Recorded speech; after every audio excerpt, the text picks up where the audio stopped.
Hey there. Tonight, we're travelling back to a darker time. Not to castles or grand halls, but to the shadowed streets where plague doctors walked in strange masks and heavy robes, carrying hope and fear all at once. You'll drift through the life of a plague doctor, what it was like to face sickness and death day after day, to wear that infamous beaked mask, and to walk the fine line between healer and outcast during one of history's deadliest pandemics. If this kind of slow, immersive storytelling helps you relax and rest, feel free to like the video and subscribe, but only if it truly brings you peace. And drop a comment letting me know where you're listening from and what time it is. It's quietly comforting to know who else is out there, falling asleep to the same tale. So dim the lights, let the heavy robes settle, and let's step into the world of the plague doctor. And now, let's begin. The year is 1656. Congratulations. You've just been hired as a plague doctor. You don't quite know how this happened. Perhaps you were out of work and desperate. Perhaps someone misread your name in the town ledger and mistook you for a trained physician. Or maybe, more likely, nobody else was willing to do it. Either way, you are now the proud owner of the worst job in Europe. Your town is thrilled. You are considerably less so. The first thing they give you isn't a welcome or a handshake. Heavens no. They hand you a pouch of coins, paid in advance, because statistically speaking, you're not expected to survive long enough to collect your wages later. It's generous in a suspicious sort of way, like a man handing you a lantern and sending you into a mine that's already on fire. They assure you it's an honourable appointment. You've been chosen to serve the people in their time of need, which is a polite way of saying you'll be surrounded by corpses before the week is out. Now let's get you suited up. There's no official training, of course, no school, no mentor, no handbook. But there is an outfit. Oh yes, the outfit. First, you pull on thick leather breeches that smell like a dead cow rolled in vinegar. These are meant to protect you from the bad air. Not that you understand how exactly. Then comes a long oil-soaked cloak, black, heavy, and slick to the touch. This is your outer shell. It repels water and, allegedly, death. Over your hands go gloves, and over your head, a wide-brimmed leather hat meant to identify you as a medical man, which, again, is more about appearance than accuracy. Then, the mask. You slide the beaked contraption over your face, securing the straps at the back of your head. The beak, 6 inches long and curved like a bird's, is stuffed full of herbs, spices, and ingredients that sound more like the contents of a cursed spice rack than medicine. Rose petals, cinnamon bark, cloves, perhaps a little mint or camphor if you're lucky. Some doctors include crushed emerald or powdered viper flesh, just in case superstition turns out to be correct. Inside the beak, the air is stale and sickly sweet. The herbs are supposed to protect you, to filter the foul stench of rot, to cleanse the miasma believed to carry disease. The prevailing theory is simple. Bad smells are dangerous, and good smells keep you safe. You are, effectively, a walking sachet. Your vision is obscured by the mask's round glass eyepieces, which fog with each breath. They press against your skin with an itchy tightness. You cannot scratch. You cannot sneeze. You cannot see much of anything clearly. But you're ready. They hand you a wooden cane. You weren't expecting this, but it comes with the job. The cane is multi-purpose. It allows you to examine patients from a distance, lift blankets, prod lumps, or gently tap a foot to see if it still twitches. But it has another function as well. Should you be surrounded by desperate, plague-stricken townsfolk, crying, screaming, clawing for help, this stick is your only defence. You're not only a healer, you are a moving target. You begin your rounds. The streets are mostly silent. A few shutters creak in the breeze. Somewhere, a church bell tolls. Not for a service, but for a body. The carts have already come by this morning, their wheels leaving muddy tracks behind them. Each cart was piled with corpses, wrapped in sheets or left bare. Some looked peaceful. Most did not. You arrive at your first home. A servant meets you at the threshold, holding a cloth to his mouth. He gestures toward a room in the back.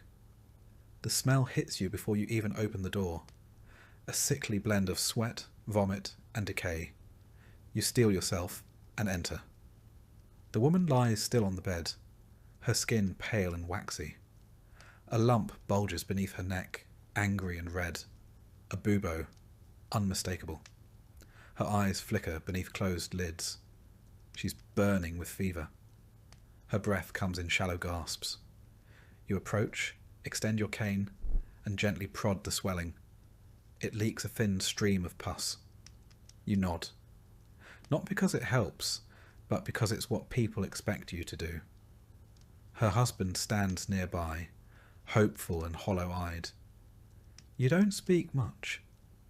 You mutter something about the humours being out of balance. You prescribe a poultice of crushed herbs and advise him to burn rosemary in the corners of the room. You suggest keeping a sliced onion nearby to absorb the illness from the air. He thanks you, as if you've offered salvation. You haven't. You record the visit in your notebook. You use initials instead of names. There are too many patients now, and names make it personal. You cannot afford personal. As you leave, you notice a child sitting in the hallway, silent and still. His eyes track you as you pass. He doesn't move. You suspect he's already infected.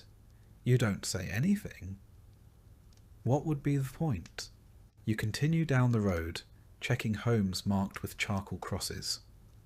Some doors are barred, others are ajar. A few families are still inside, clutching loved ones who no longer breathe.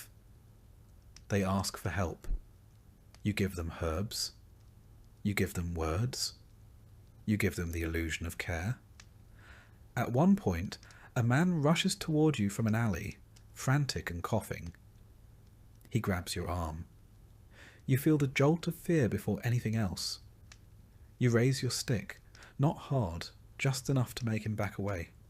He stumbles, apologizes, weeping. He says his wife is ill. He says he's scared. You nod and follow. Her bubo has already burst. She will not last the night. You give her a prayer. You give him a list of things to burn. You move on. By afternoon, you've seen a dozen homes. Some people greet you with hope, some with suspicion.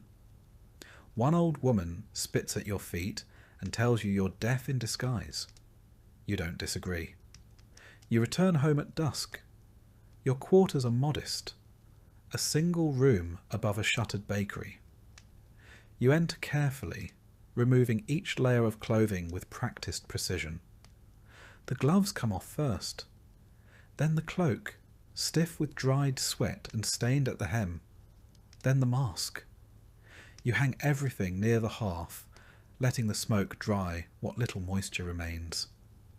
Your face is red and chafed from the straps. Your eyes sting. You wash your hands 3 times, scrubbing until the skin burns. You inspect your arms and neck for signs. No lumps, no fever, not yet. You light a candle and sit at your desk. Your notebook lies open, pages marked with scrawled observations. crude drawings of boils and rashes. You try to organise your thoughts, but they blur. All the patients run together now. Same symptoms, same endings.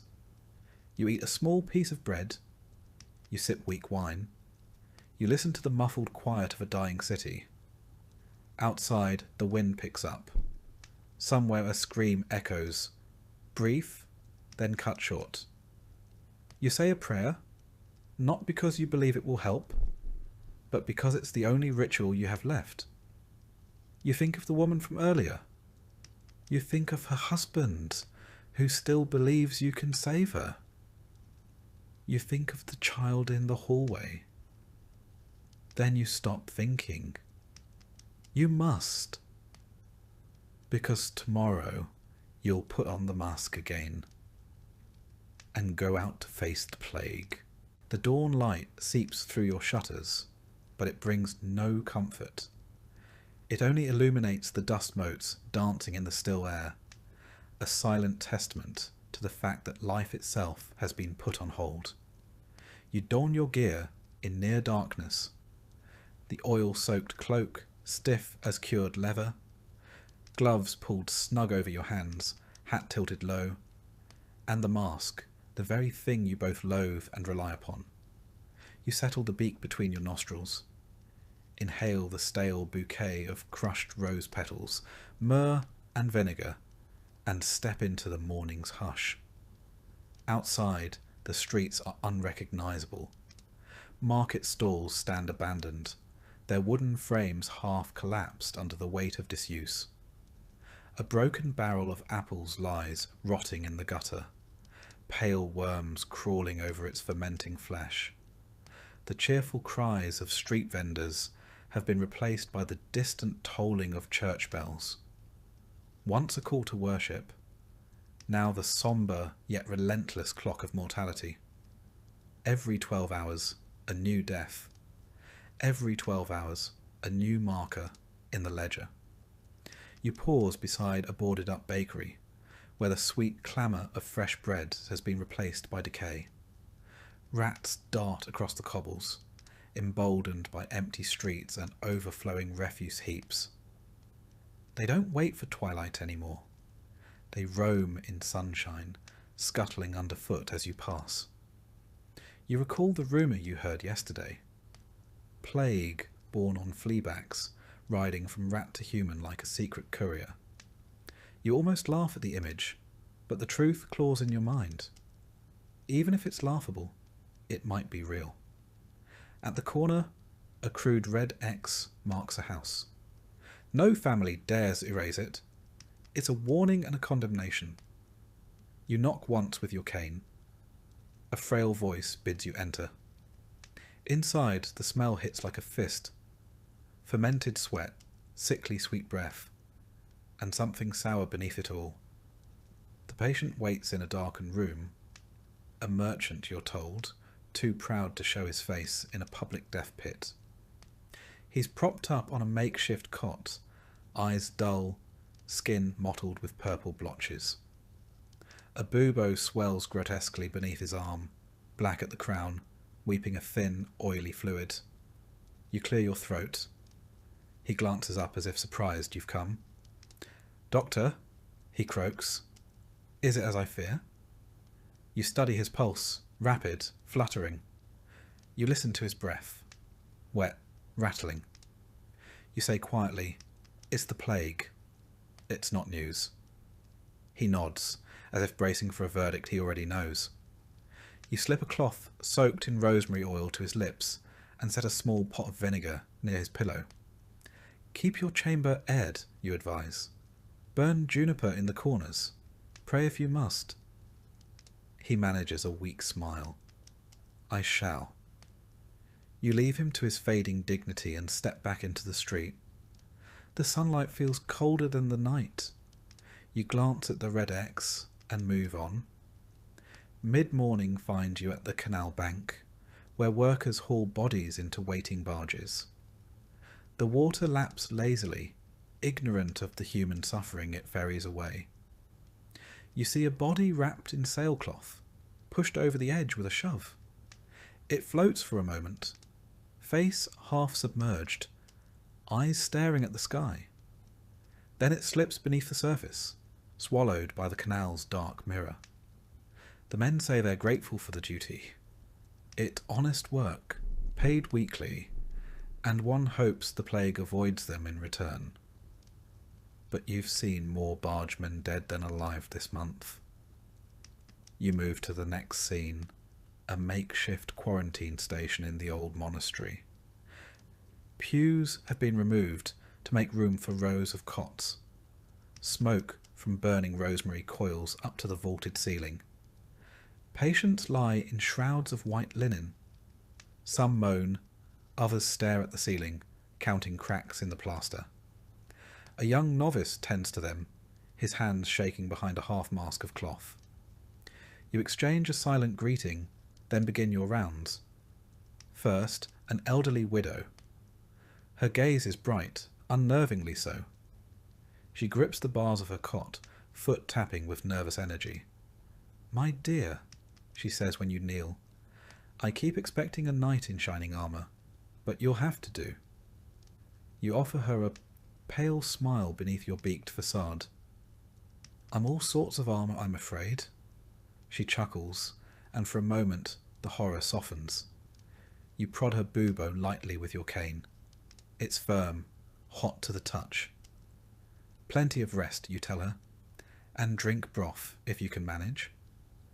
She nods and grips your hand, leather glove and all, as if it were a bard's lute offering comfort in a cruel world.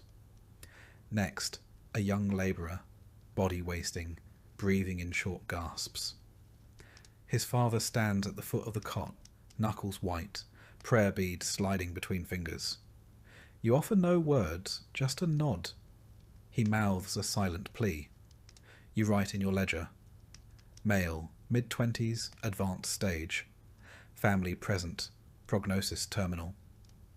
The very act of writing feels like betrayal, recording life as if it were a commodity. You step outside the fumigated halls into a courtyard where children, orphaned or abandoned, wander aimlessly. A girl with tangled hair approaches, holding a wilted flower. She offers it to you. You accept. "Thank you," you say, as if any thanks could matter. She smiles, turns, and joins the others, skipping stones into a stagnant fountain now clouded with rot. The emotional toll claws at you. You've seen grief so raw, it scorches the soul. Parents rocking empty cradles.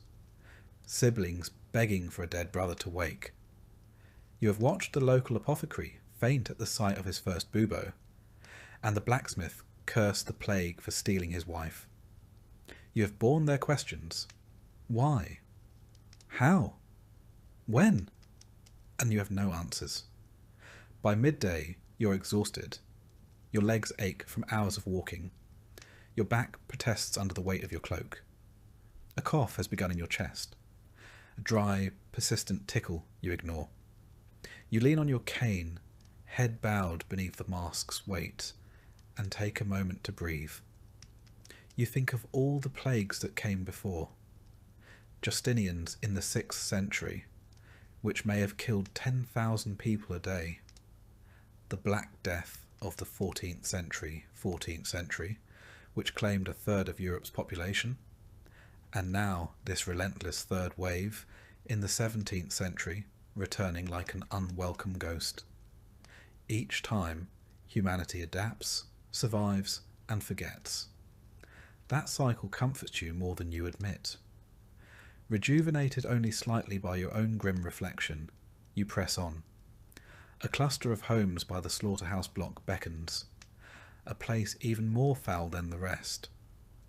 You enter the first, where a man sits among overturned chairs, clutching his bleeding arm. He tried bloodletting himself, he says, attempting to cut away the poison. A bandage covers the wound, already stained. You take his arm, inspect the makeshift tourniquet, and shake your head. "You're weakening yourself," you say. "Stop. Rest. Let nature run its course." He scowls, but silent exhaustion wins. You apply a fresh poultice, noting the rash creeping up his sleeve. Next door, a mother tenders a hobbling son whose leg is swollen grotesquely. He limps to you, head held high. You clear your throat, he says, "I should be in the fields?" You nod, managing sympathy through your beak. "Soon," you say, "when you're well." His mother's eyes flicker with hope. You don't allow yourself to see how hollow it is. A few doors down, you find a makeshift clinic where local barbers and apothecaries argue over the best remedy, bloodletting versus poultices soaked in mercury. You intervene, gently, explaining the dangers of mercury exposure, suggesting gentler infusions of elderflower tea. They grumble but defer. You note their names. Brother Matteo, Signor Luca. Disagreements may kill more than the plague. You walk on. Late afternoon shadows stretch long across the streets. You decide on one final stop, the orphaned plague pit at the edge of town. Here, bodies are interred in trenches, coffins unnecessary. You've never witnessed the diggers at work. No one dares. Today you will. You approach, mask ready, cane tapping. Two men in tattered cloaks stand at the edge of a freshly hewn trench. They throw bodies in like refuse. A child's small body lands last. You pause, catch its shoe as it slips. The men glare. You drop it. They toss the body in. The pit echoes with muffled thuds. You lower your head in prayer. You do not know which deity still listens. You pray nonetheless. On your way home, you pass the chapel. Half its roof collapsed, its walls blackened by smoke from nearby burnings.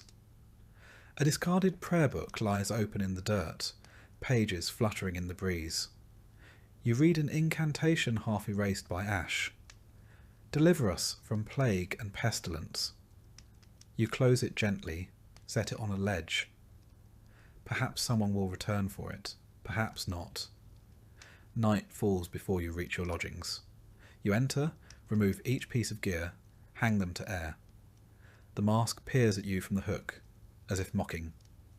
You scrub your hands raw, yank the cloak off, and strip. You check your skin for lumps. None yet. Good. You sit at your desk in candlelight and write. Today, visited 18 households. Recorded 32 cases. 5 recoveries unlikely. 27 critical, 11 deceased. Observations. Miasma thicker near slaughterhouse. Rats congregate at canal bank. Children less symptomatic but likely carriers. Remedies. Continued fumigation with juniper. Discourage bloodletting. Next, petition for additional leeches. You close the ledger. You try not to think about tomorrow. How many more will die? How many more questions you cannot answer? You blow out the candle and lie down, robe still on.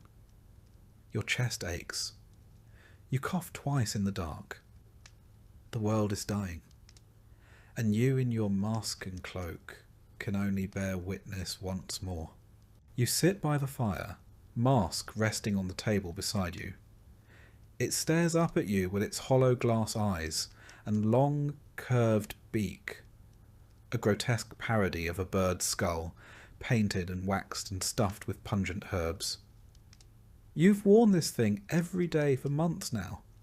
You've eaten in it, slept beside it, spoken to the dying through it. You can't remember what your own voice sounds like without the echo of that hollow snout warping it. And still, you're not even sure if the thing works. The townspeople fear it, of course. Children cry when they see you. Dogs bark.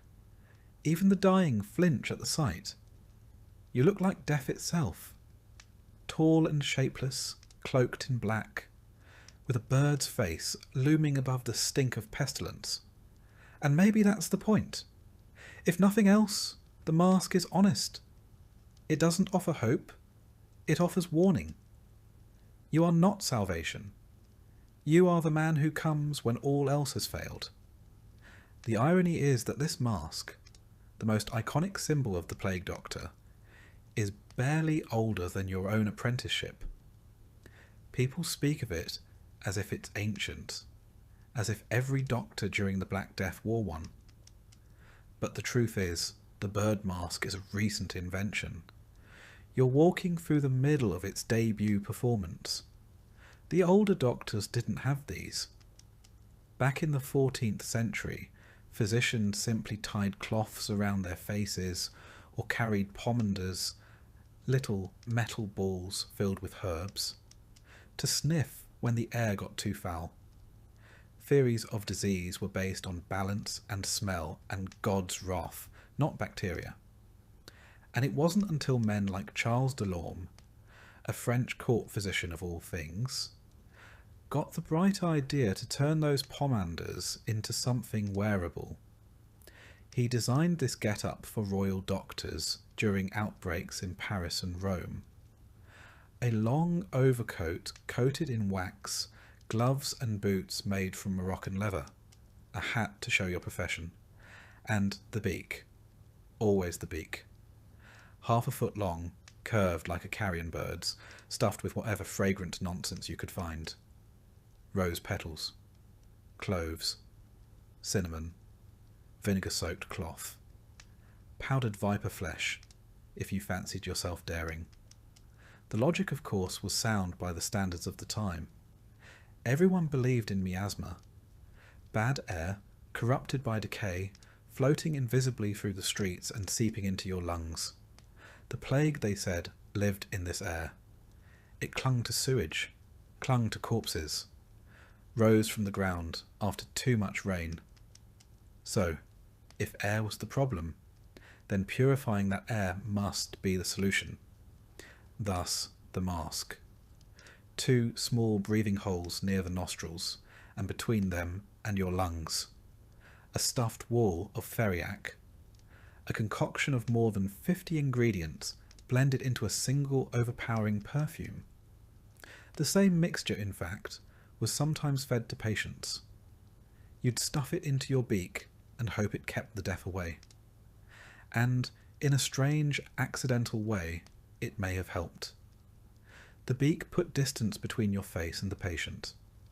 The robes, sealed with wax and suet, kept out fleas and bodily fluids. The gloves and stick let you avoid touch. The glass-covered eyes protected you from spittle and smoke. You weren't protected from everything. Certainly not from the real cause, Yersinia pestis, the tiny invisible bacterium carried by fleas on the backs of rats. But you were shielded more than you knew. The outfit, ridiculous though it looked, functioned as a rudimentary hazmat suit, centuries before germ theory would explain why it mattered. Not that this made you feel any safer. For all its layers, the mask is suffocating. The herbs turn sour within a day. The vinegar stings your eyes. The waxed robes make you sweat until your underclothes are soaked. You walk like a statue, arms stiff, breath ragged behind a wall of rotten flowers. Sometimes, after hours on your feet, you forget you're even wearing it, until a child screams, or a horse rears back, or a man grabs your sleeve and calls you crowface. Then you remember. And still, myths swirl around you like flies around the corpse cart. One man insisted to you that your mask was cursed, that its shape summoned death, like a sigil carved into flesh. Another claimed you were no doctor at all, but a sorcerer, keeping plague in the beak and releasing it house by house. More than once, you've been followed through the alleys by men muttering prayers, clutching crucifixes, as if your presence alone could damn their souls. You understand why the mask unsettles them. It has no expression, no human warmth. It is entirely functional. And when you speak, your voice becomes inhuman, hollow, muffled, drifting like a ghost across the gaps between rooms. But what else are you meant to wear? A smile, a wreath of healing herbs and hope. The dying don't need to be comforted with illusion. They need to see the truth, that this is a war, and that you, like them, are just trying not to be the next casualty. Once, a barber surgeon mocked your mask openly in the tavern, said you looked like a fool, claimed his apron and saw were more honest tools than your crow costume. He offered to bleed a bubo then and there, bet you a week's wages he could cure what your mask could only smell. 3 days later, he was dead. His assistant took over the practice and stopped laughing. There's madness in the air now, not just sickness. You see it in the way people treat you. Some recoil as you pass, clutching at rosaries and spitting in your shadow. Others reach out and grab you, wailing for help, for prayers, for a miracle. They think the mask gives you power, that behind it you are not just a man, but something more. You wish they were right. You remember a girl, maybe 8, maybe 10, who once asked to try on your mask. Her mother lay in the next room, already gone. The girl didn't cry. She just wanted to know what it felt like to be the one who doesn't die. You let her hold it, briefly. It was too heavy for her. She gave it back without a word. Later that night, you passed her house again and found the door marked with ash. There are days now when you forget what your own face looks like. You shave by touch. You avoid mirrors.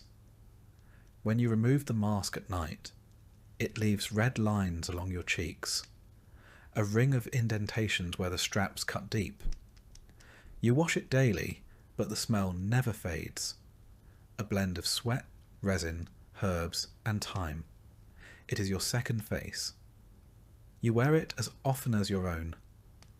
And yet, you suspect that years from now, when the plague has burned itself out and this town has rebuilt on top of its own bones, people will remember the mask more than the medicine.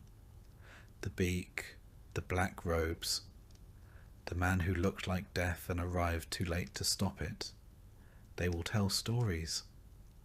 Say you appeared like a spirit in times of sickness, that you walked among the dying with herbs in your nose and blood on your gloves, that you saved lives, or took them, that you were a healer, or a demon. But the truth is simpler. You are tired, you are sweating, you are hungry and afraid, and trying not to cough in a way that feels too deep in your lungs. You are not a monster or a miracle. You are a man in a mask, and you are already wondering what you'll do when the herbs run out. You begin each morning the same way, by opening your medical kit and staring into it like it holds the answers to the universe. It doesn't. It barely holds answers to splinters. Inside is a jumble of instruments, each more questionable than the last. A bronze lancet, slightly bent at the tip. A cloth pouch of dried leeches, some alive, most not. Glass bottles with no labels, just streaks of something that once looked like medicine. A wax-sealed scroll of proven remedies, written in a Latin so mangled even the local priest gave up halfway through reading it aloud.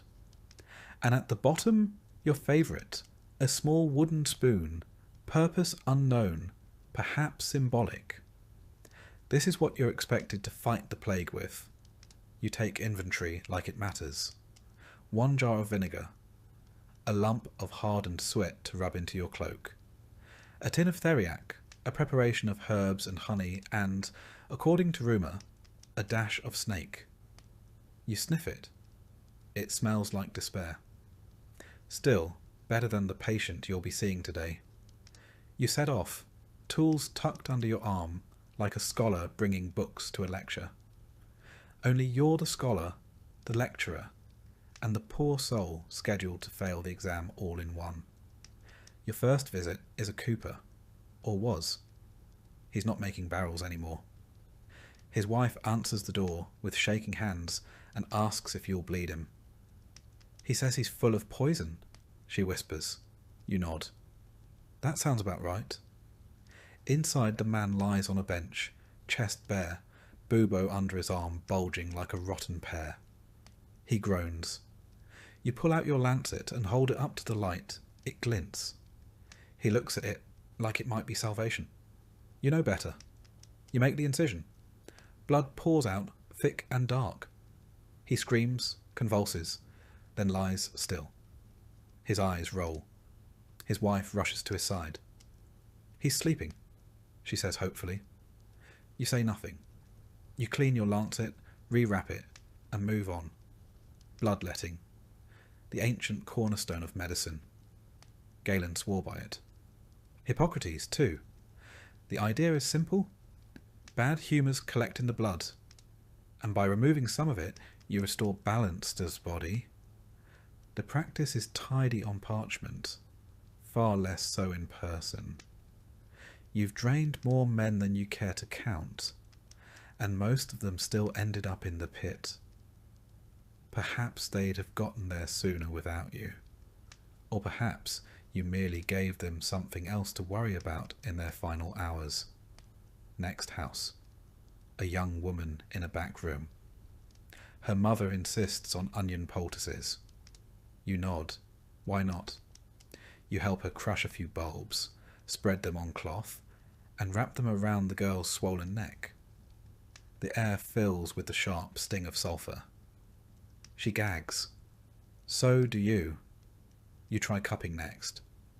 You light a flame inside a glass jar, press it against her skin. The suction raises a welt. It's meant to draw out the plague, or the fever, or the evil spirits, depending on who you ask. All you know is that it leaves marks.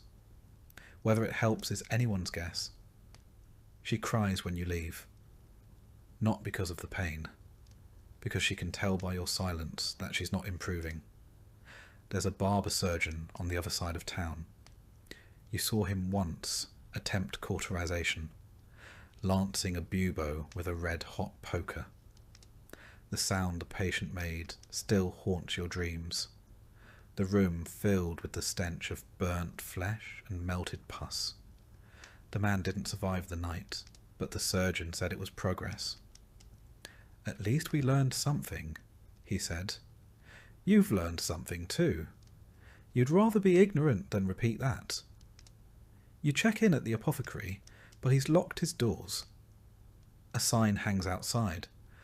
No new medicines, no old ones either. Fair enough.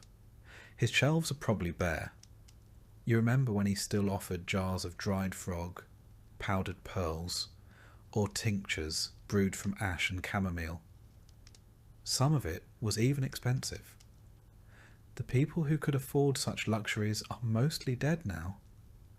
The survivors have taken to boiling mint and calling it a cure. You yourself have run out of several ingredients. You used to carry wormwood. Gone. Poppy syrup? Gone.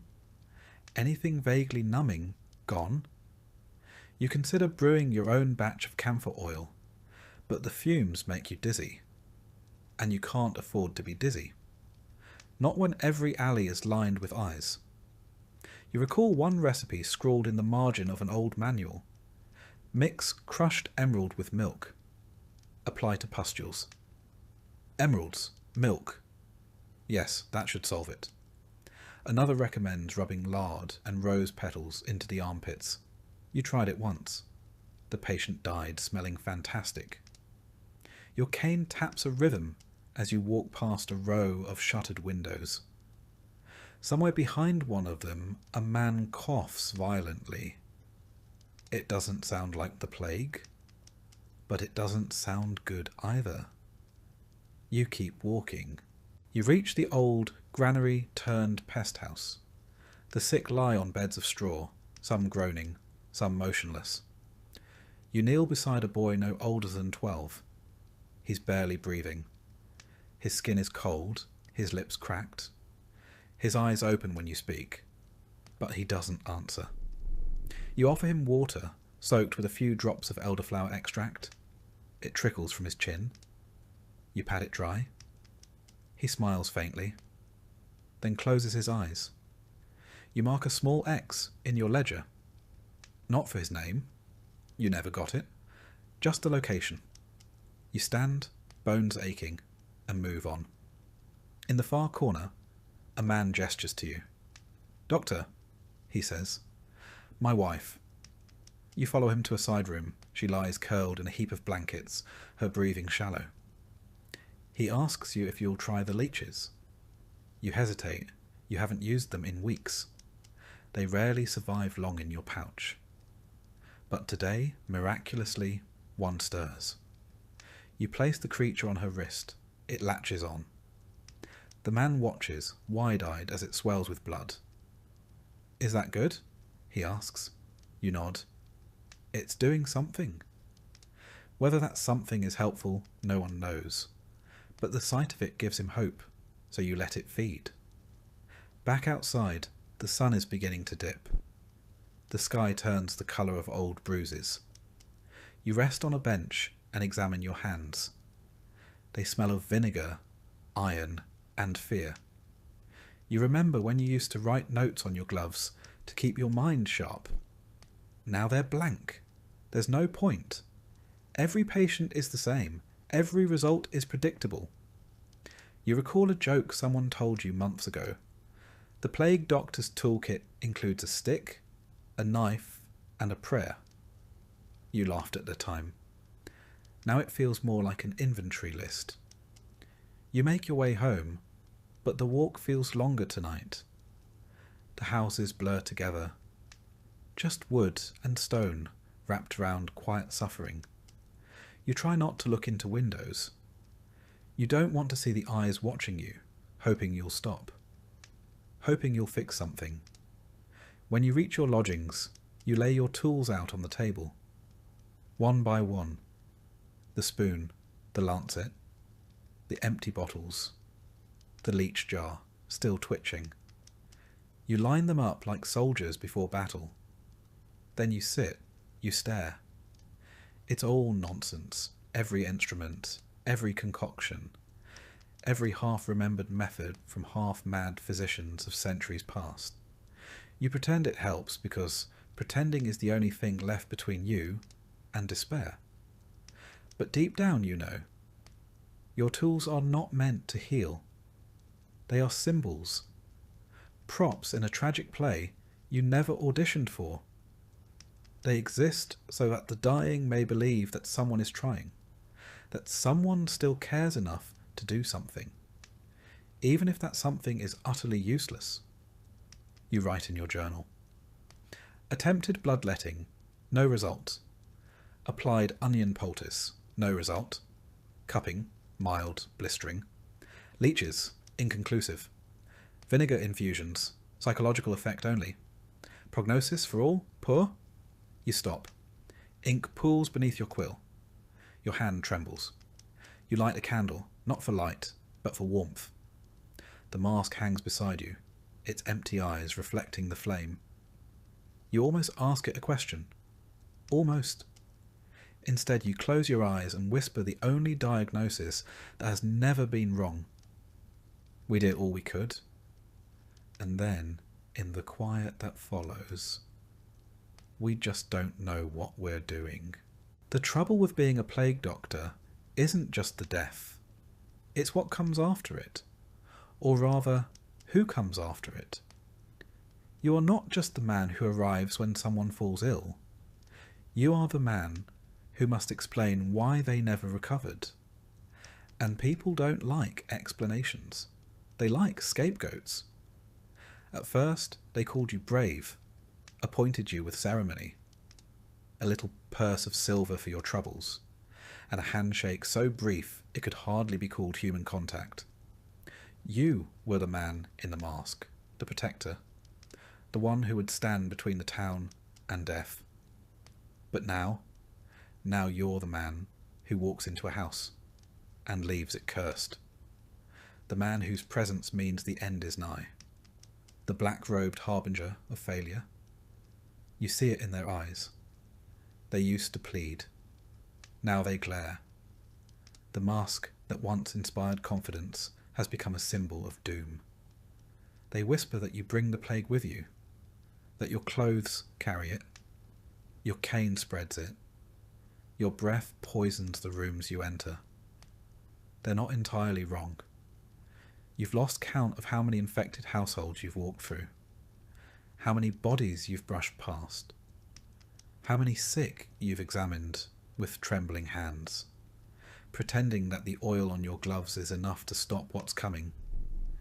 If disease lingers in the air or clings to fabric, then yes, perhaps you do carry death on your shoulders like a shawl. But the truth doesn't matter anymore. What matters is that someone must be blamed, and the dead cannot answer. So the masked man must. It begins subtly. The baker refuses to open his door when you pass. The innkeeper who once offered you warm broth now averts his gaze. A priest fails to mention your name in prayers for the healers. Small things. Then the accusations come. A grieving widow screams at you in the street, says her husband was healthy until your visit. A child throws a stone. A man in the square claims he saw you spit into a well. You try to explain that you've done nothing wrong, that you've followed the advice of the ancients, burned the right herbs, carried out the prescribed rituals. But your voice is filtered through a beak, muffled and distant. No one hears. Soon you learn not to walk alone. You carry your cane like a staff, not just to examine buboes from a distance, but to ward off the living. You keep your head low and speak only when spoken to. You become a shadow, a necessary evil. You're not the only one. You hear stories from other towns. Plague doctors run out of villages at knife point. One beaten to death outside a chapel. Another drowned in a canal. Not all of them were innocent, but most of them were just unlucky. You meet a fellow doctor on the outskirts of town one morning. His robes are torn. His mask cracked. He tells you he's been sleeping in barns, moving by night. They think I killed their mayor, he says with a bitter laugh. I told him he had no humours left to balance. Didn't help. You share a stale biscuit and part ways before sunrise. Neither of you expects to meet again. Back in town, you are summoned to speak with the mayor. Not the one you just heard about. Yours is still clinging to life and power, though you're not sure which more tenaciously. You're led into a hall draped with black cloth.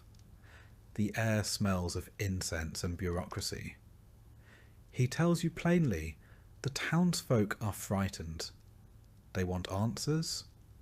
They want to know the plague isn't getting worse.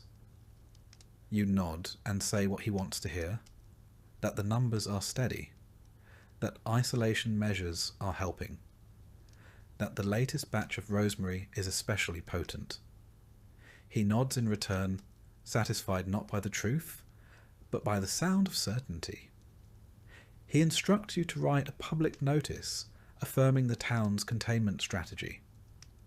You do so, signing your name with a flourish that feels both pompous and pitiful. That evening, the paper is nailed to a post in the square. By morning, it's been defaced. Someone has drawn a skull over your name. You try to ignore it. There's a man in the poor quarter who has made it his mission to convince others that you are an agent of death. He walks from house to house, whispering that the plague did not truly return until you did. He tells them that your herbs are lies, that your mask is a demon's face, that the stick you carry was once a branch from a gallows tree. None of it is true, but again, truth is irrelevant. What matters is fear. And in the theatre of fear, you are a perfect villain, Masked, silent, strange. You carry no sword, you bear no shield. Only blood-stained gloves and a ledger full of names that never lived to be crossed off. You begin to lose sleep. Not from illness, not yet, but from dread. Each knock on a new door is met with suspicion. Each alley feels like a trap. Children chant songs behind your back. Crow man, stay away. Mother died the other day. Crowman knocked, and then she coughed. Now her soul is carried off.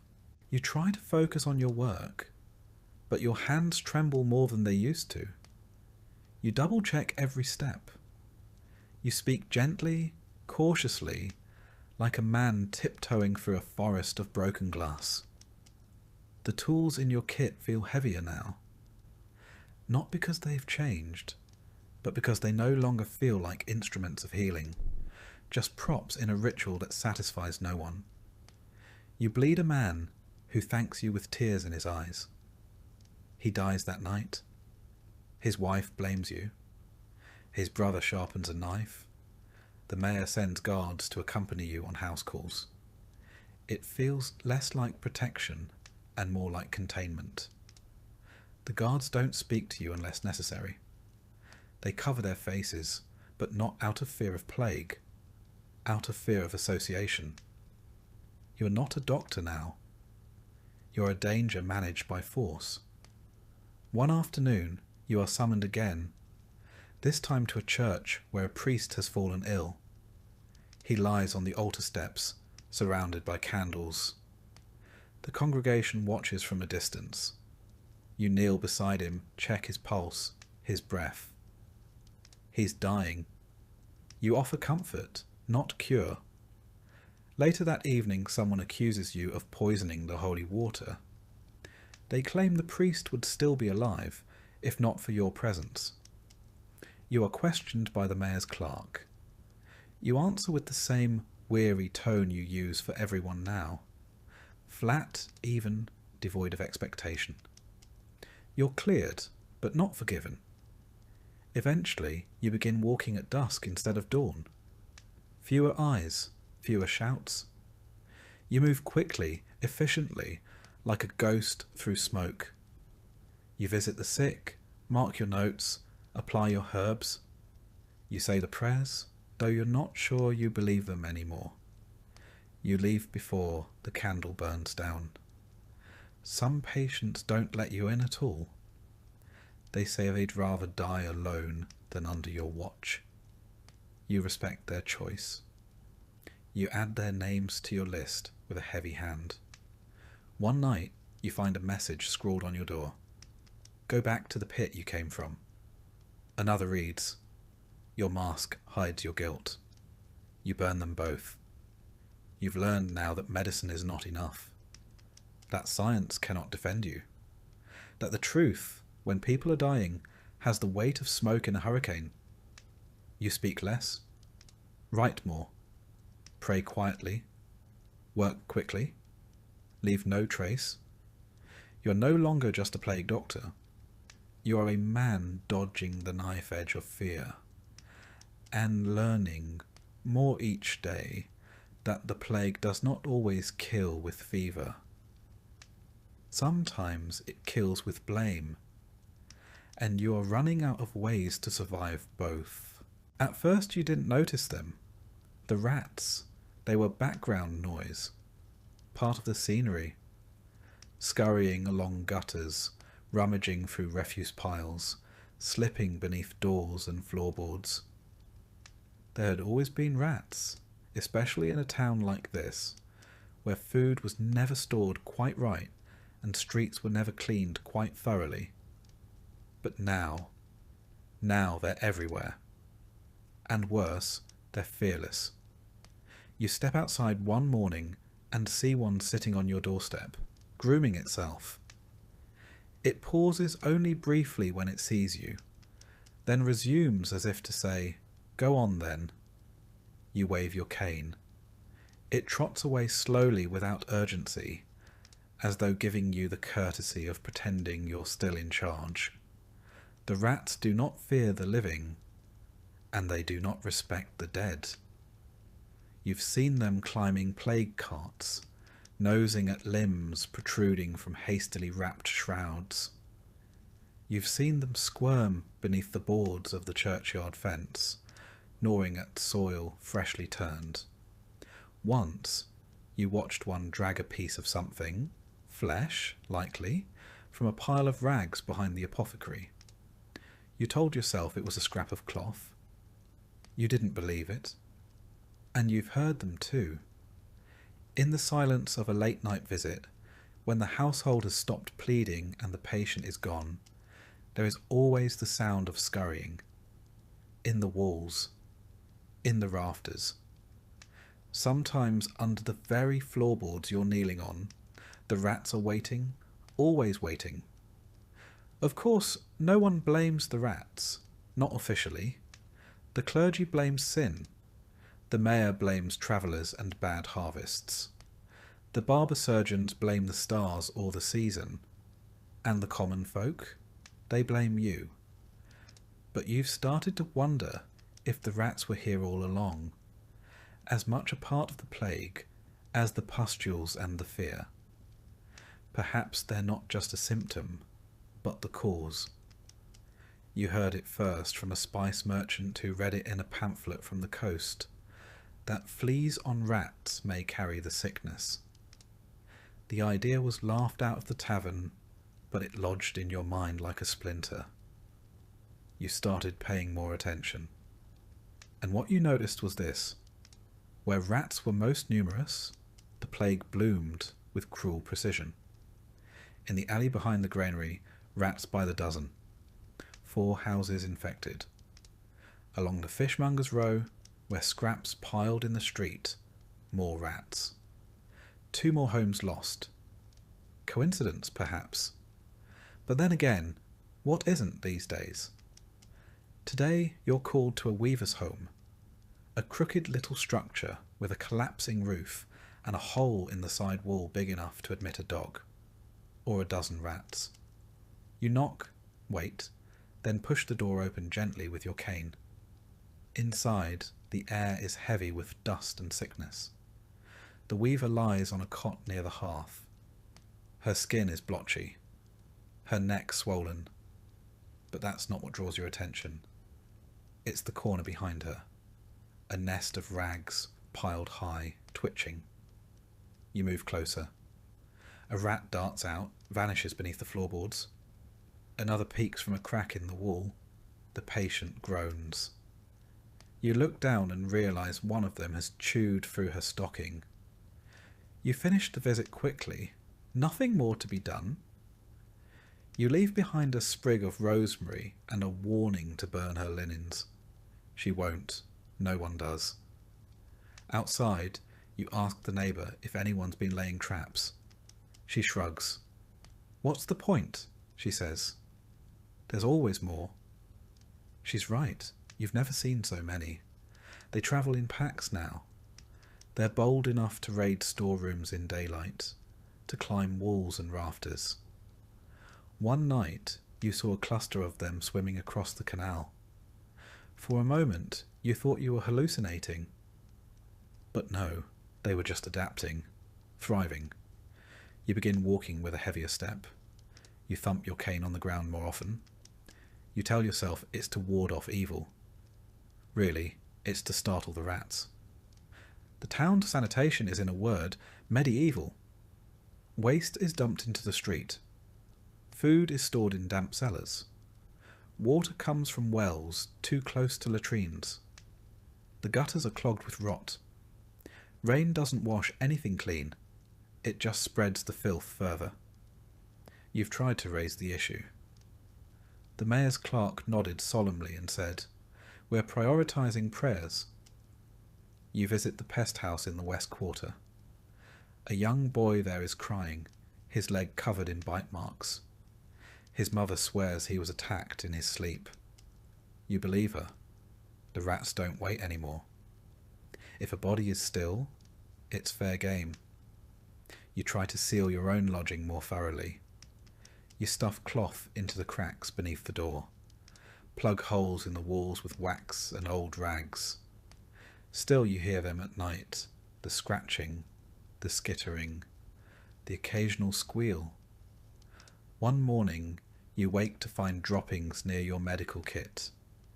You vomit in the hearth, light a new fire, and begin scrubbing your tools for the third time that week. You've started to dream about them. Dreams where they speak, where they watch you from high places with beady black eyes. In one dream, they wear tiny masks, just like yours. In another, they walk upright, carrying your cane, mocking your voice. "Doctor," they say, "we've come to help." You don't tell anyone about the dreams. You hear that in other cities, they've begun experimenting with poison. A mixture of ash and ground glass, slipped into lard and spread where the rats feast. You make a batch yourself, carefully, wearing gloves.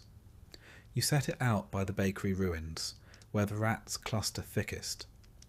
You return 2 days later. The poison is gone. The rats are still there. Fatter, if anything. One evening, you return home to find your bed torn. A rat has nested in it. You don't scream. You don't curse. You simply sit on the floor and stare. Eventually you rise, remake the bed, and double your mask straps before sleeping. You've started marking the rats in your ledger. Not formally, just small notches beside entries. One for each sighting. You no longer bother distinguishing between plague deaths and vermin activity. At this point, it all blends together. You consider writing to someone, a physician in a larger city maybe, or one of those university men who claims to understand natural philosophy. But you know what they'll say. Interesting theory. Needs more proof. Meanwhile, another dozen die. The clergy still preaches that the plague is punishment from God. The sermons ring out from the chapel ruins, echoing through empty streets. One friar claims that cats are to blame. Witches in disguise. Some towns begin killing cats en masse. The rat population doubles within a week. You bring the matter to the mayor again. You urge him to order street cleaning, pest control, basic sanitation. He rubs his temples and says, "People are dying, doctor." I don't have time for rats. You resist the urge to laugh in his face. The next morning you attend a family of 6, all infected. The father dies during your visit. The youngest child, a girl with missing teeth and matted hair, tugs at your sleeve and says, "I saw the rat climb into his mouth last night." You excuse yourself and vomit in the alley. You begin wearing thicker boots, tucking your cloak tighter around your legs, wrapping your bedroll in oilskin and sleeping with your cane across your chest. You don't fear the plague anymore, not in the same way. You fear what comes before it, what scurries in and lays claim to the body before the fever even begins. You return one day to a street you thought empty. You find rats fighting in the open, not over food, but over territory. One bites another's throat clean through. It squeals and twitches and dies. The victor drags the carcass into a drain. You back away slowly. You stop recording patient names. You start recording rat nests, the granary, the tanner's shed, the old stable near the wall, the church vault. You tell yourself it's for the good of the town. That if anyone survives this, they'll want to know where to begin rebuilding, where to dig, where to burn. But part of you knows the truth. The rats aren't going anywhere. They're not a symptom. They're not a side effect. They are the inheritors of this town. You're just passing through. And as you walk the alleys at dusk, stick in hand, boots heavy, mask suffocating, you feel it in your bones, You can't outrun the rats. You never could. When you first put on the plague doctor's robe and mask, you thought you were stepping into a role of salvation, a healer amid despair. You imagined your presence might stem the tide of death, that your skills and care could make a difference. But almost immediately, you learned the harsh reality. Your role was far less heroic and far more tragic. You were hired to die. No one said it outright, but it was understood. The town needed someone to stand at the front lines of the disaster, to tend to the sick and confront the plague face to face. You were that person, the shield between the dead and the living. Yet, like all shields, you were expected to bear the brunt of the attack, and eventually to break. Your appointment was less about skill and more about availability and willingness. Many doctors fled the cities, some took safer posts, others simply closed their doors and hoped the plague would pass them by. You, however, answered the call, whether driven by duty, desperation, or circumstance, and found yourself in a lonely, dangerous position. Your payment came in advance, a cruel but practical decision by the town's leaders.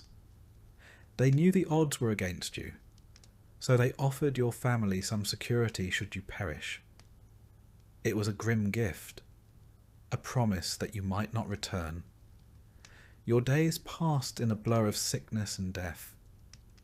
You rose before dawn and donned the heavy, waxed robes that covered you from head to toe. The mask, with its bird-like beak stuffed with aromatic herbs, sat heavy on your face, a barrier against the invisible and terrible threat in the air. Your tools were few and simple, lancets dulled by repeated use, brittle leeches barely clinging to life, and jars filled with vinegars and herbs steeped in the hopes of past generations. Bloodletting, cupping, and cautery, treatments rooted in centuries-old traditions, were your arsenal. Sometimes they seemed to help. Often they did not. You watched countless patients fade away despite your efforts, their lives slipping like sand through your fingers. You kept a ledger, a record of the sick, the dead, the surviving. Names and dates that blurred together, each one a small tragedy. The promised rewards for your service, land, money, or prestige, seemed like hollow echoes from a distant world. Many who donned the mask did not live long enough to claim their prize. Widows and orphans bore the brunt of loss alone.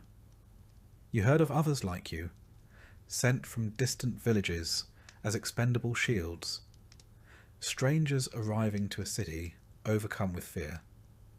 Many died alone in shadowed rooms, their stories lost to the dust. Those who tried to flee were hunted and punished. The plague spared no one, and neither did the city. Politics added poison to the already heavy air. Aligning with the mayor or clergy might grant you temporary safety. Alienating either could spell exile or worse. Clergy watched you suspiciously, knowing your presence was a reminder of mortality itself. Townsfolk whispered curses behind their hands, avoided your gaze, and children fled your path in terror. Fear turned neighbours into enemies, and you became both symbol and scapegoat. Violence was a constant threat. One night, a mob nearly surrounded you, stones flying and voices shrieking accusations. Guards rescued you, but their eyes held no warmth, only reluctant duty. You became a man apart, cloaked in black robes and a mask that hid your humanity. You were a living exile in your own city. Yet, in rare moments of solitude, you dreamed of a world beyond the plague, a world where masks could be removed without fear, fresh air breathed freely, laughter replaced screams. But dawn always brought the stark light of another day's tally of sickness and death. Your own body began to betray you. Nights were broken by coughing fits, days by exhaustion so deep it nearly overwhelmed you. You told yourself it was fatigue, but deep inside you feared the slow poison of the plague. The mayor summoned you often, demanding report and hope. You offered what little you could, balancing truth and necessity to prevent mass panic. You enforced quarantines, watching families torn apart as loved ones were isolated in cold pest houses. Many never returned. You questioned the morality, but spoke only in silence. You watched colleagues fall to sickness and despair, their bodies wasting and spirits breaking. You clung to your journal as a refuge in the chaos, recording symptoms, treatments, and occasional glimmers of success. Despite the odds, you returned each day, not from hope, but out of duty. At night, lying awake with the mask resting beside your bed, you whispered vows to endure as long as breath remained, to ensure your sacrifice would not be forgotten, even if your name faded from memory. Your senses sharpened with each passing day. The scent of decay, the sight of swollen buboes, the distant wail of grief became familiar, nearly normal. You learned to walk the fine line between compassion and self-preservation, between caring and despair. Every step you took was a gamble, every patient a potential final encounter. You started noticing small things. The flicker of candlelight behind shuttered windows, the hushed prayers whispered in empty streets, the way rats seemed to grow bolder by the day, scurrying freely beneath piles of refuse and even over bodies left unattended. The rats, you realised, were as much a part of the plague as the disease itself. Your cloak, once a barrier, now felt like a shroud. The mask, a suffocating burden.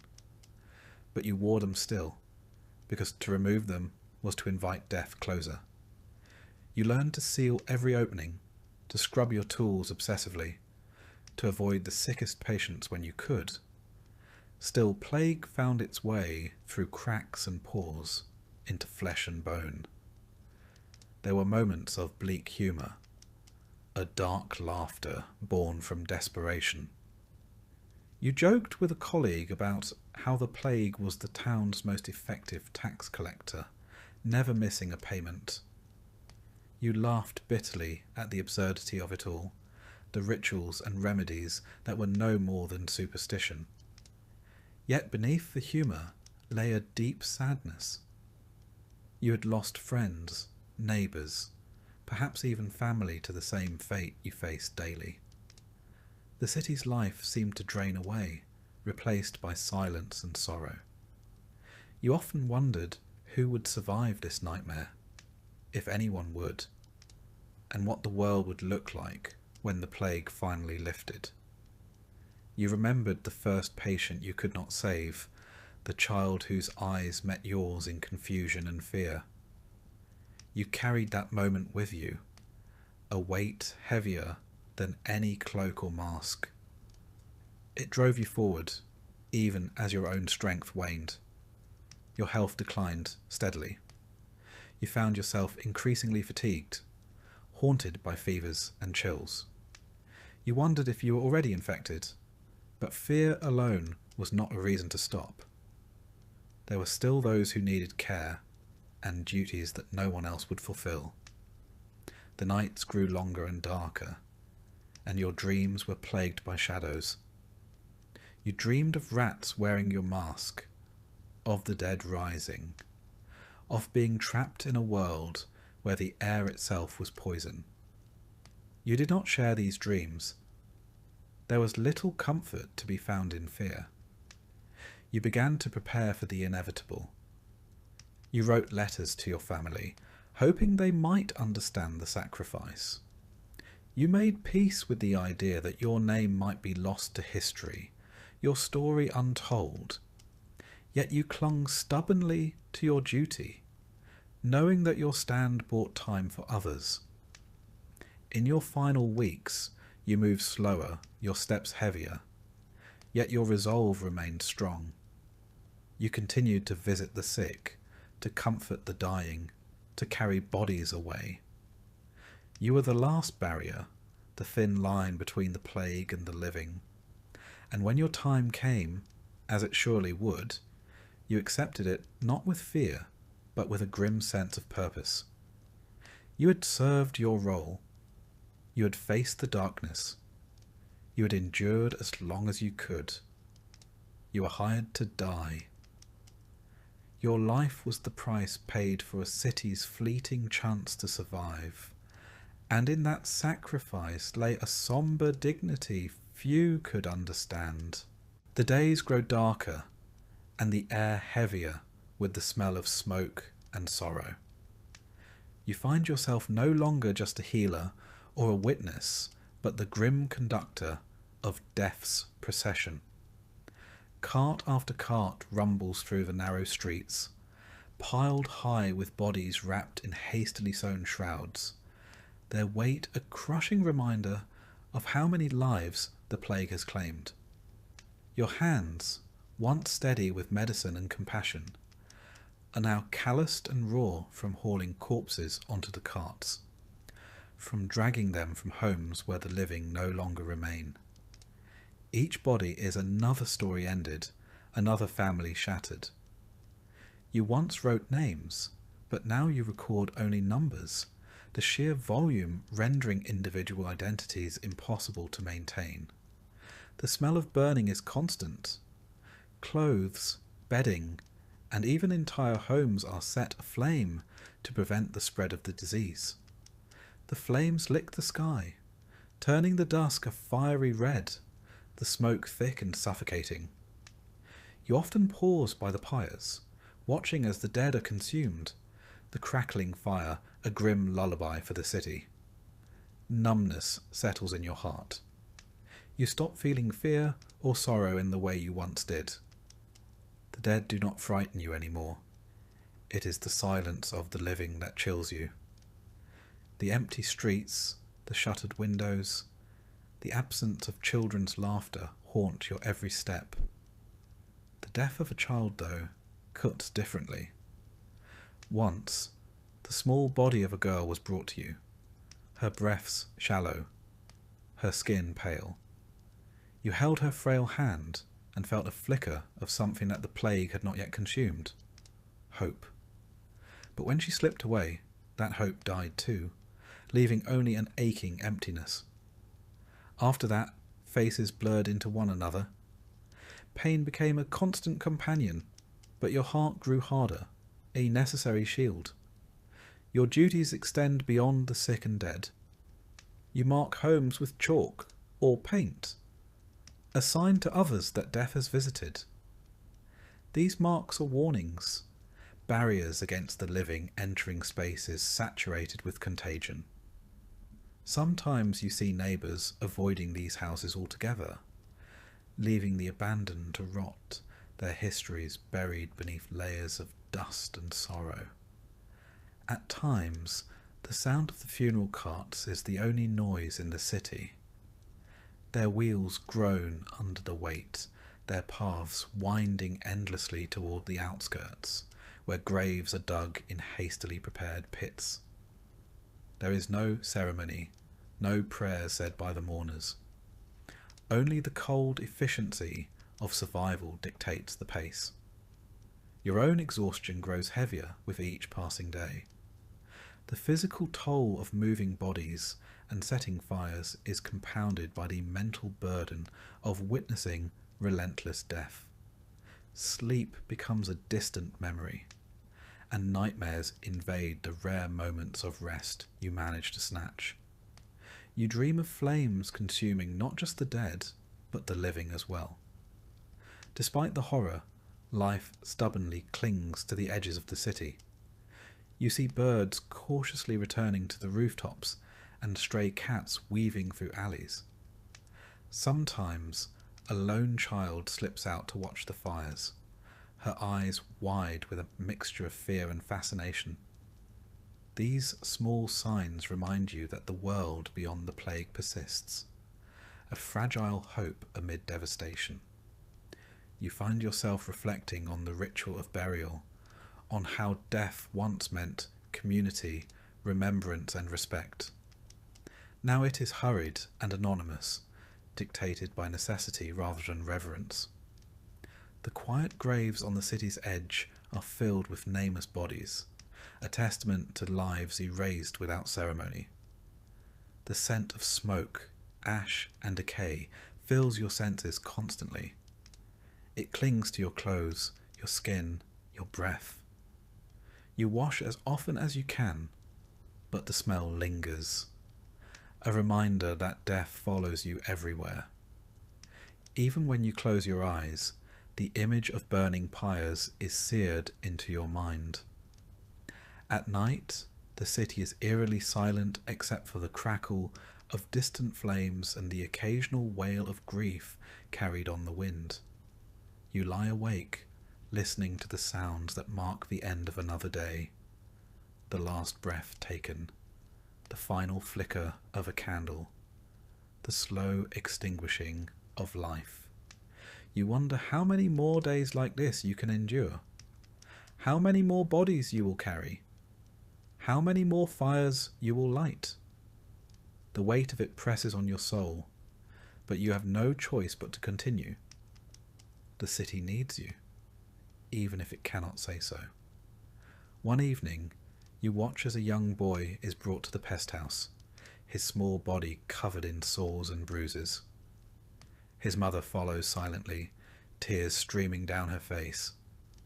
You place your hand on the boy's fevered brow and promise him comfort, though you know well the chances are slim. The boy's frightened eyes meet yours briefly, and in that moment the enormity of your role strikes you anew. You have become more than a healer or a witness. You are the keeper of memories, the guardian of a city's final moments. The dead have ceased to frighten you.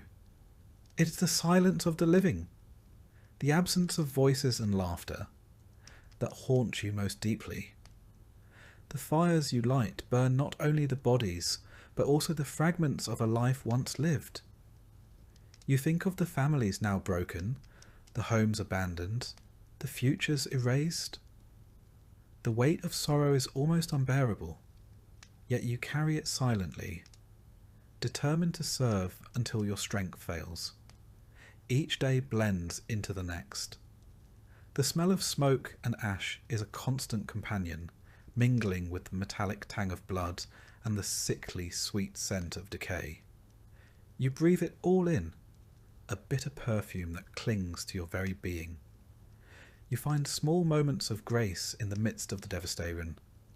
A brief smile from a survivor, a flower blooming defiantly in a cracked stone wall, a bird's song breaking the silence. These fleeting glimpses remind you that life persists, even in the darkest times. Yet the burden of your task never lightens. You continue to cart the dead, to mark the homes, to tend to the few who remain. Your hands grow rough, your heart heavy. The city around you changes, its pulse slowing, its breath growing shallow. You wonder how many more fires you will set, how many more tears you will witness. The plague is relentless, and so is your duty. You are the unseen flame in the night, burning away the past to make way for a future you may never see. Your nights are restless, filled with dreams of flames and shadows. Sometimes you dream of the faces of those you could not save, their eyes accusing and sad. You wake with a start, heart pounding, the memory lingering like smoke in the air. Despite the exhaustion and sorrow, you press on. There is no choice. The city needs you to carry this burden, to hold the line until the plague finally passes. You are the quiet force at the city's heart, the last light against the encroaching darkness. One day, as you prepare to leave the pest house, A woman approaches, her eyes red from tears. She clutches a small bundle, a child barely alive. She begs you to do what you can. You nod, your hand steady despite the weariness. You take the child into your care, knowing the odds but refusing to surrender hope. You become the bearer of grief and the bearer of fragile hope. Your days are spent in the shadow of death, but your heart clings to the possibility of life. You are the city's silent sentinel, standing watch over its last breaths. The fires you light are both destruction and cleansing. They burn away the plague's physical toll and the sorrow that threatens to consume the living. In their glow, you see the city's pain and resilience intertwined. As the smoke rises into the night sky, you find yourself thinking of the future. A future where the streets will once again bustle with life, where children will play without fear, and where laughter will return. You carry this vision with you, a beacon in the darkness. The plague has taken much, but it has not taken your resolve. You are a witness, a guardian, a healer of souls as much as bodies. You stand firm in the face of despair, carrying the city's sorrow with dignity and strength. With every fire set, every body tended, every home marked, you write a story of endurance and sacrifice. Your role is grim, but it is vital. You are the thread that holds the city's fragile hope together. Though the days are long and the nights longer, you find strength in your duty. You are the keeper of the city's memory, the guardian of its grief, and the harbinger of its eventual healing. The smoke that fills the sky is a reminder of loss and renewal. You watch the flames dance and flicker, knowing that with the end of each fire, a small part of the plague's hold weakens. You carry on, step by heavy step, through the streets marked by death and sorrow. You carry on because the city needs you, even if it cannot say so aloud. In the quiet moments before dawn, you breathe in the cold air, filled with smoke and ash. You close your eyes and imagine a day when the fires no longer burn, when the city wakes from its nightmare. Until then, you stand watch. You carry bodies, light fires, and mark homes. You carry the city's sorrow with silent strength, a guardian in the funeral by firelight. And as the flames flicker and die, you find a strange comfort in their glow, a promise that even in the darkest times there is light. The world of plague doctors was one filled with hardship, but also ridicule. From the very first day you donned your heavy waxed cloak and the infamous beaked mask, you became a figure of mockery among those who called themselves healers. The monks preached from their pulpits that the plague was divine punishment, a scourge sent by God to chastise sinners. Their remedy was prayer and repentance, and any other method was met with suspicion or disdain. Barber surgeons flaunted their razors and leeches, confident in the ancient art of bloodletting, certain that restoring the balance of humours was the only true cure. They laughed at your costumes and potions, dismissing your efforts as foolishness. Apothecaries sold their exotic mixtures in fragrant shops, promising cures that too often offered only false hope. Amidst this cacophony of belief and rivalry, you stood alone, the oddity wrapped in leather and herbs, wielding a wooden cane to keep distance from the sick. Your mask, stuffed with pungent herbs, was meant to protect you from the bad air, the miasma believed to spread disease. But to many, it was a symbol of fear and superstition. Children ran from you, adults crossed themselves, and whispers of curses followed your steps. You were seen as a harbinger of death, a figure both feared and ridiculed. In taverns and town squares, fierce debates raged between monks, barbers, apothecaries, and doctors. You listened, often silently, as they argued over the cause and cure of the plague. Monks decried sin and demanded repentance. Barbers boasted of their bleeding skills, and apothecaries touted their latest remedies. When drawn into argument, you defended your observations and cautious treatments, only to be met with scorn and accusations of heresy.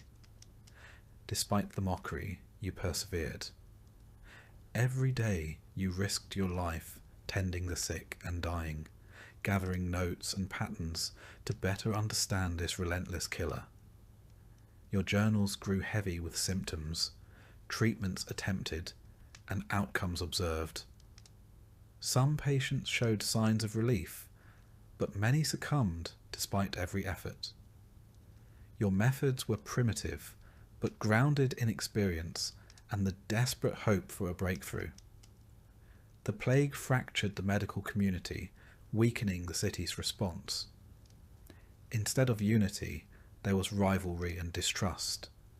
The monks urged prayers, the barbers bled their patients, and the apothecaries sold potions.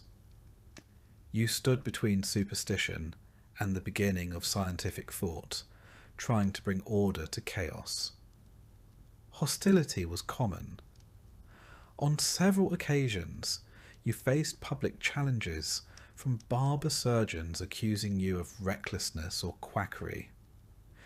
You stood your ground, citing cases where your care had eased suffering or prevented spread. Some in the crowd listened, others jeered.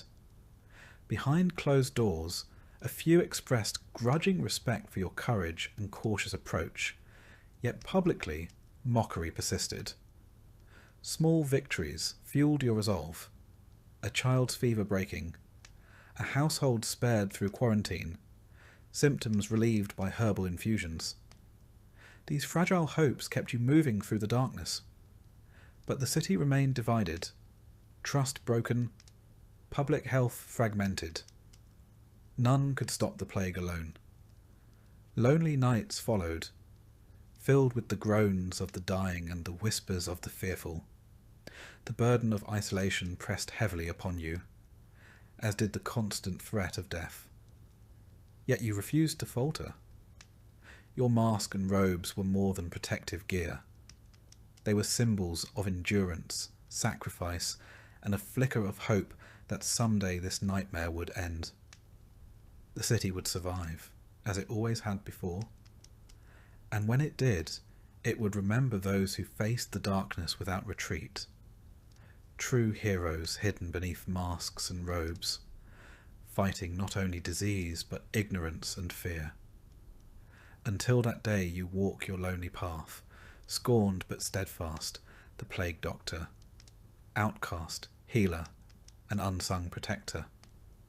You spend long hours moving through the city's darkest corners, entering homes where hope has long since fled and despair sits thick in the air. You carry with you not just herbs and remedies, but a heavy weight of responsibility. Families look to you with fear, suspicion, but sometimes, just sometimes, with a faint glimmer of trust. In those moments, you feel the full burden and blessing of your role, to be the thin line between death and mercy in a city overwhelmed by plague. Your robes, heavy and stiff with wax and leather, made you an odd sight. Children ran in terror at the sight of the bird-like mask, and some adults crossed themselves as you passed by. You were seen as both a harbinger of death and a fool, a contradiction that left you neither respected nor truly feared. You sought knowledge wherever you could find it, studying ancient texts and gathering the fragmented wisdom of those who had faced plagues before. You experimented with herbal remedies, isolation tactics, and rudimentary hygiene measures. But every success was fleeting. Every step forward met with 2 steps back as the plague swept mercilessly through the city. The tension between you and other medical practitioners was palpable. At times, you attended councils where monks preached repentance, barbers demanded bloodletting, and apothecaries pushed their potions. Arguments flared, voices raised, and the city's response to the plague fractured. It was a war not just against disease, but against ignorance, fear, and pride. In the quiet moments between the horrors, you wondered if your efforts mattered at all. Yet, when a child's fever broke, or a family was spared from infection, those small victories rekindled your resolve. You were a sentinel in a city under siege, a lone figure standing between life and death. And though you were mocked, feared, and misunderstood, you embraced your role with solemn dignity. The plague doctor was more than a costume or a cure. It was a symbol of endurance, sacrifice, and the fragile hope that one day this nightmare would end. The reality of the plague was harsh. Days brought devastation, empty homes, deserted markets, and streets littered with death. The plague doctor was a constant presence amidst this decay, a figure both reviled and relied upon. In some ways, your beaked mask became a talisman, a strange sort of protection not only from disease, but from the despair that threatened to overwhelm the city. You found yourself drawing strength from this symbol, even as others mocked it. There were moments when you questioned your sanity.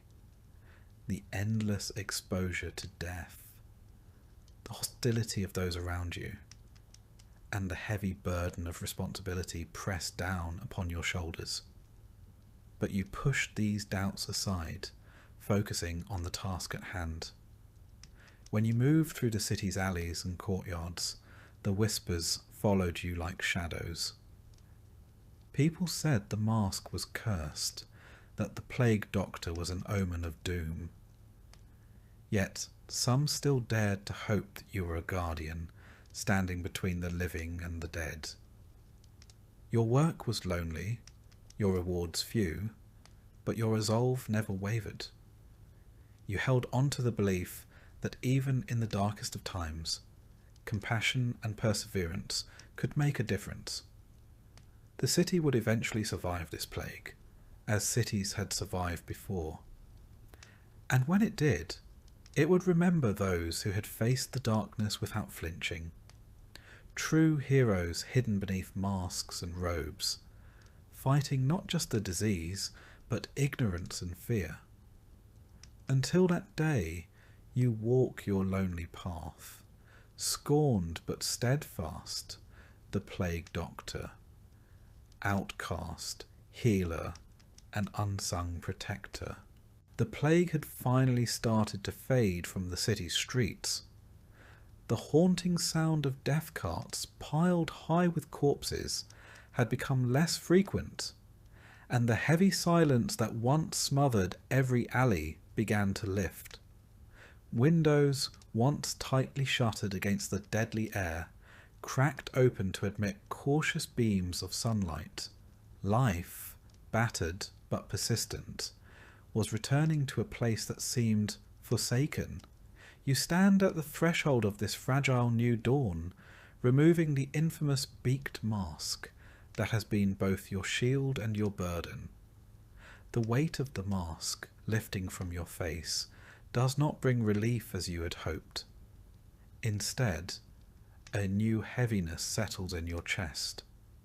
Your reflection in a cracked mirror shows a man changed by suffering. Hollow eyes rimmed with exhaustion, cheeks sunken from sleepless nights and unending grief. The person you see is a ghost of the man you once were, forever marked by the plague. Those who survived look at you with a strange mixture of emotions, gratitude mixed with suspicion, pity tinged with fear, and sometimes thinly veiled contempt. To many, you are the plague incarnate, a walking symbol of death itself. Children shy away at your approach. Mothers clutch their children closer. Even old acquaintances avoid your gaze. You try to shed the emotional armour you wore for so long, the mask, the robes, the protective distance. But memories cling stubbornly. Faces of the lost crowd your dreams like shadows. The screams, the stillness, the stench of decay. They invade your waking moments and sleep alike. Night after night, you awaken gasping, drenched in cold sweat, your throat raw and aching as if the mask's weight still presses upon your lungs, the wooden cane slipping from clammy hands. Your body bears the marks of the ordeal too. Bruises, cuts and burns from long days tending the ill throb with lingering pain. Your hands tremble, recalling every life they touched and every body they lifted. A deep weariness settles in your bones, a hollow ache lodged within your chest that no amount of rest can ease. Yet the city begins its slow, tentative recovery. New life pushes through cracked stones and burned earth. Flowers bloom where corpses once lay. Laughter cautiously returns to bustling markets. Smoke rises from chimneys bearing the scent of cooking fires. The world is reborn, but you feel estranged, a stranger among the living. Neighbours you once aided now avoid you, uncertain if you are friend or lingering curse. Rumours whisper that the plague doctor has gone mad or still carries the sickness within. These whispered fears cut deeper than any blade. You reach out, seeking connection, but find only distance. The relentless grief and trauma have reshaped you, altering how you see yourself and the world. Simple conversations feel strange. Familiar faces seem unfamiliar. You are isolated, even among those who survived. The nights are the hardest. You find your way to the ruins of the old chapel, where prayers for the dead still echo among crumbling stone. There you kneel, whispering the names of those lost too soon. Friends, strangers, the many you carried in your arms in their final moments. In this sacred silence, you seek a fragment of peace, a balm for your weary soul. Slowly, you come to understand that the plague's toll extends far beyond the bodies it claimed. It carved deep wounds into hearts and minds, scars invisible to the eye, but no less real. Survivors bear the weight of trauma, grief, and loss in ways even time may never fully heal. Your story does not end with a triumphant celebration or a hero's welcome. It unfolds quietly, in the slow, difficult work of healing both the city and yourself. You are a survivor of a nightmare few will remember. A man who faced death cloaked in leather and herbs, who carried hope amid despair. Though you may never feel whole again, your courage stands as a beacon, a testament that even in the bleakest times, the human spirit endures. As the days stretch longer and seasons shift, you reclaim fragments of your lost life. You relearn the gentle rhythm of sleep without the suffocating mask. You breathe deeply without dread and meet faces without flinching.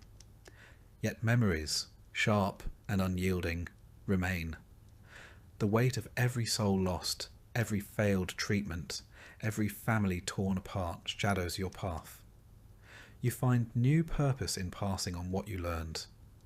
In dimly lit rooms, flickering candlelight casts dancing shadows as you share stories of courage and caution. You teach the importance of observation, isolation, and compassion. The lessons hard earned in the crucible of plague. Your voice bridges the chasm between a dark past and a hopeful future. Though the mask no longer hides your face, The wisdom you carry shapes a city determined to be better prepared. Sometimes, when the night is deepest, you catch yourself reaching for the mask, a reflex born of years battling an unseen enemy. But each time you resist, anchoring yourself in the present, refusing to be haunted by the past. You stand quietly, listening to distant church bells tolling for the dead, feeling the slow pulse of life reawakening in the streets. You understand the plague's shadow will never fully lift. It lives on in stories, scars and souls it touched. But within that shadow, you find a fragile peace. The city will grow and heal. New generations will dance in fields where silence once reigned. You will walk among them, forever changed, a living testament to survival. Your role as plague doctor may be over, but your story, your sacrifice, and your lessons endure. In time, you hope, the world will be kinder, wiser, and more vigilant. For now, you breathe deeply, unmasked, and face the uncertain dawn. You are survivor, witness, quiet hero, woven into the tapestry of a city reborn. And though you may never feel whole again, your courage burns bright, a light against the darkest night. Days turn into weeks, and the city slowly pulls itself from the jaws of death. The streets, once littered with abandoned belongings and the remnants of hurried burials, begin to clear. You see farmers return to their fields, merchants reopen their shops, and children's laughter tentatively pierce the silence. Yet, amidst this revival, a deep emptiness clings within you. The scars of loss are not visible like wounds. They are etched into the soul, carried in the quiet moments when the world seems still. Each morning you rise with a weariness that no sleep can alleviate. The absence of your mask leaves your skin exposed to the chill of dawn, and you shiver not just from the cold, but from memories that linger like a shadow at the edges of your mind. The nights are the hardest, when dreams revisit you with relentless vividness. You see faces, friends, strangers, the innocent and the damned, each frozen in their final moments. You hear the pleading whispers, the last gasps, the unbearable silence that followed. You walk the streets, trying to reclaim the life that once was yours. Yet the city looks unfamiliar, and you feel like a ghost wandering a place that no longer feels like home. People cross the road to avoid you. Mothers pull their children away when you pass. Even those you once comforted now regard you with unease, as if you carry a darkness no one dares to touch. The burden you bear is not only the weight of the dead, but the crushing loneliness of survival. You have lived through horrors that no words can fully capture, and that distance isolates you from others. The companionship you seek is elusive, replaced by a cold silence that presses against your soul. Slowly, you begin to share your story. Not the gruesome details that might terrify, but the lessons learned in the depths of despair. You teach that vigilance and compassion are shields against darkness. You speak of hygiene, isolation, and kindness as weapons stronger than any sword. Your words find reluctant ears. Some listen with hope, others with skepticism, but the seeds of knowledge are planted. In moments of quiet, you find small comforts. A warm fire, the gentle turning of pages in a well-worn book, the aroma of herbs tending to your weary body. These simple acts tether you to the world, reminding you that life, however fragile, endures. The city rebuilds around you. New homes rise from the ashes. Gardens bloom where graves once marked the earth. The clatter of footsteps replaces the silence. Songs return to the air. Yet the memory of the plague lingers, a shadow that shapes the future. You walk these streets, changed and marked, carrying the story of survival. Your role as plague doctor may have ended, but your journey continues. You are witness to humanity's resilience and its fragility. Your scars, both seen and unseen, tell a story that must never be forgotten. As dawn breaks over a city rising from ruin, you breathe deeply, unmasked and unbroken, ready to face the uncertain future. The plague has passed, but your courage lights the way forward, a beacon in the lingering darkness,